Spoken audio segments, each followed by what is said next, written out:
Have you ever wondered what would happen if human lifespan was no longer something that flowed naturally, but something that could be counted, transferred, traded, and even stolen? What if age was no longer determined by fate or health, but by a system?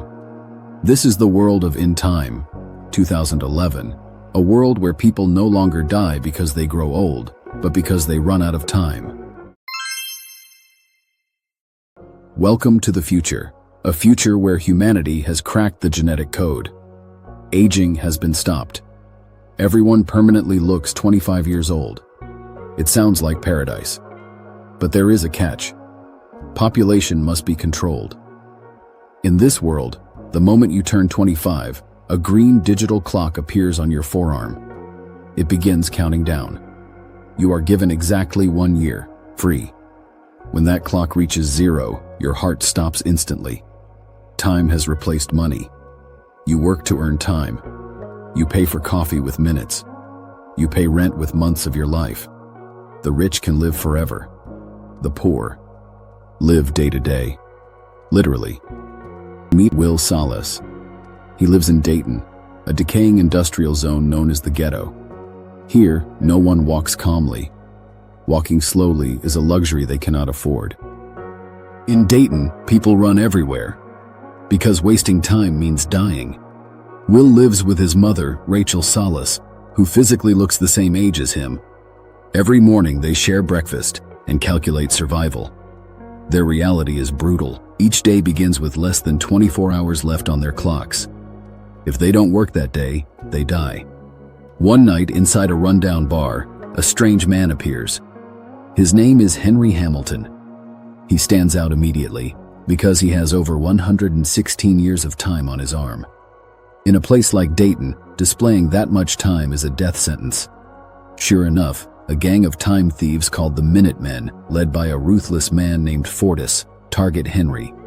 Will, guided by conscience rather than logic, helps Henry escape to an abandoned building. There, Henry reveals the dark truth of their world. For a few to live forever, he says, many must die. He explains that there is actually enough time for everyone. But the system constantly raises prices, forcing the poor to die, so immortality remains exclusive to the rich. Henry is tired. Chronologically, he is over 105 years old. He has seen enough. That night, while Will sleeps, Henry transfers all 116 years of his time to Will, leaving himself with only 5 minutes. At sunrise, Henry sits on a bridge and allows his time to run out. Will arrives too late. Now, a poor man from the ghetto suddenly possesses a century of life. Security cameras capture Will running from the scene. For the timekeepers, this is an impossible anomaly. How could a man who usually survives on 2 hours suddenly have 100 years? Raymond Leon, a senior timekeeper, draws a conclusion immediately. Will Salas must have robbed and murdered Henry Hamilton. In this world, large illegal transfers of time are considered a threat to economic stability. If poor people suddenly have time, they won't work. Factories will stop. The system will collapse. That is the real reason Will must be arrested. He is a virus in the system. Will plans to rescue his mother, to take her out of Dayton into a wealthy zone. But the system moves faster. Public transportation prices suddenly double, from 1 hour to 2. Rachel has only 1.5 hours left. She cannot afford the bus. She runs. Will runs toward her. They see each other from a distance. They call out. They reach for one another. Just as Will extends his arm to transfer time, Rachel's clock hits 0. She collapses into his arms, dead. Her death transforms Will completely. He no longer wants to survive. He wants to destroy the system that killed his mother. With his stolen time, Will crosses multiple time zones into New Greenwich, the home of time millionaires. Here, everything is different. People move slowly. They eat calmly.